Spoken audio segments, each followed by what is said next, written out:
Noodle doodle. बदसूरत बत्तख का बच्चा। एक दफा का जिक्र है। एक रोशन मैदान के बीच में एक छोटा सा तालाब था जिसके इर्द गिर्द फूल खिलती थे।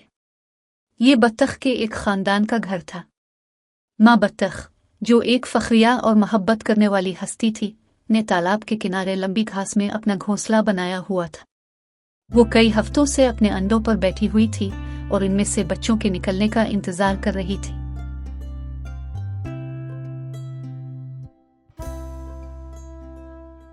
एक रोशन सुबह अंडे टूटने लगे। एक के बाद एक छोटे बत्तख के बच्चे निकले, जिनके नर्म जर्द पर सूरज की रोशनी में चमक रहे थे।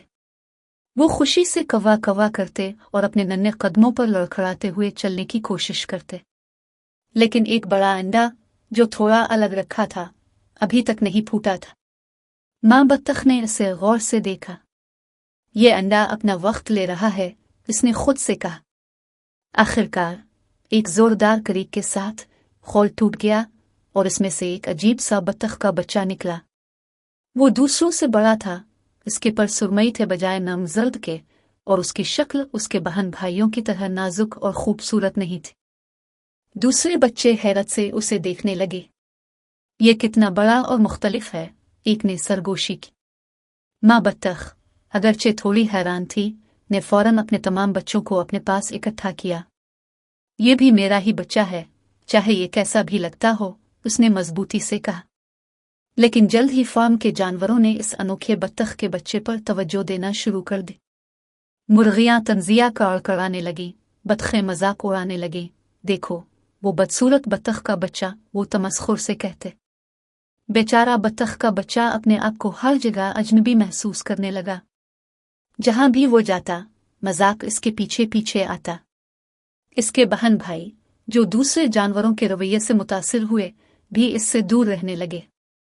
माँ बत्तख ने इसे बचाने की पूरी कोशिश की, लेकिन मजाक खत्म न हुए।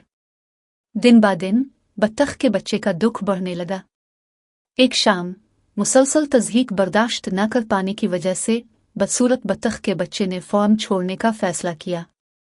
शायद मैं कहीं ऐसा मकाम तलाश करूं जहां मैं कबूल किया जा सकूं, उसने सोचा और शाम के अंधेरे में चुपके से निकल गया। वो दिल बोझल लेकिन उम्मीद से भरा हुआ जंगल की तरफ निकल पड़ा। बत्तख के बच्चे ने लंबे फासले तय किए और कई मुश्किलात का सामना किया। एक गहरे जंगल में उसकी मुलाकात जंगली बत्तखों के एक गिरोह से हुई। वो मुहतात होकर उनके करीब गया, इस उम्मीद में कि शायद वो इसे कबूल कर लें। लेकिन उन्होंने उसे देखा और हंसने लगे। तुम इतने बदसूरत हो कि हमारे साथ नहीं रह सकते, वो कहकर उड़ गए। सर्दी की सख्तियां शुरू हो गई और सर्द हवा ने जमीन को बर्फ से ढांप दिया। बत्तख का बच्चा जहां भी हो सका पना लेता। उसने एक छोटा सा ठिकाना झील के करीब तलाश किया और बाकी मांदा खाने के टुकड़ों पर गुजारा किया। दिन तन्हाई में गुजरते और रातें सर्द और सख्त होती, लेकिन इन सब मुश्किलात के बावजूद इसने हार नहीं मानी। एक दिन जब नर्म हवा ने बर्फ को पिघलाना शुरू किया और मैदान को दोबारा जिंदगी बख्श दी, बत्तख का बच्चा अपने ठिकाने से बाहर आया। इसके दिल में एक नई उम्मीद जागी। वो झील के किनारे पहुंचा और वहां कुछ शानदार सफेद परिंदे देखे जो झील पर फ्लोट कर रहे थे। वो सबसे खूबसूरत मखलूक थे जिन्हें उसने कभी देखा था, लंबी गर्दनों और बर्फ जैसे सफेद परों के साथ। बदसूरत बत्तख के बच्चे के दिल में उनके साथ शामिल होने की ख्वाहिश जागी, लेकिन वो बहुत डरा हुआ था। वो भी मेरा मजाक उड़ाएंगे, उसने सोचा। फिर भी वो पानी के किनारे के करीब पहुंचने से खुद को रोक ना सका। जैसे ही वो करीब गया, उसने पानी में अपनी परछाई देखी। वो हैरत से हाँफ उठा। पानी में इसे अपनी जो शक्ल नजर आए वो नहीं थी जो वो पहले देखता था। अब वो एक शानदार हंस बन चुका था, चमकते परों और शानदार शक्ल के साथ। बत्तख का बच्चा, जो अब एक हंस था, ने पहली बार अपने परों को फैलाया और उनकी मजबूती को महसूस किया। वो आहिस्ता से पानी में उतरा और दूसरे हंसों की तरफ तैरने लगा। हैरत अंगेज तौर पर उन्होंने इसे खुश दिली से खुश आमदीद कहा और इसे अपनी जमात का हिस्सा माना। झील के दूसरे जानवर, जिन्होंने कभी इसका मजाक उड़ाया था, हैरत से उसे देखते रह गए।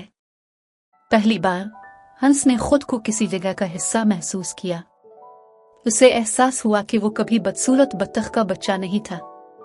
वो हमेशा से एक हंस था, बस उसे अपने वक्त का इंतजार था।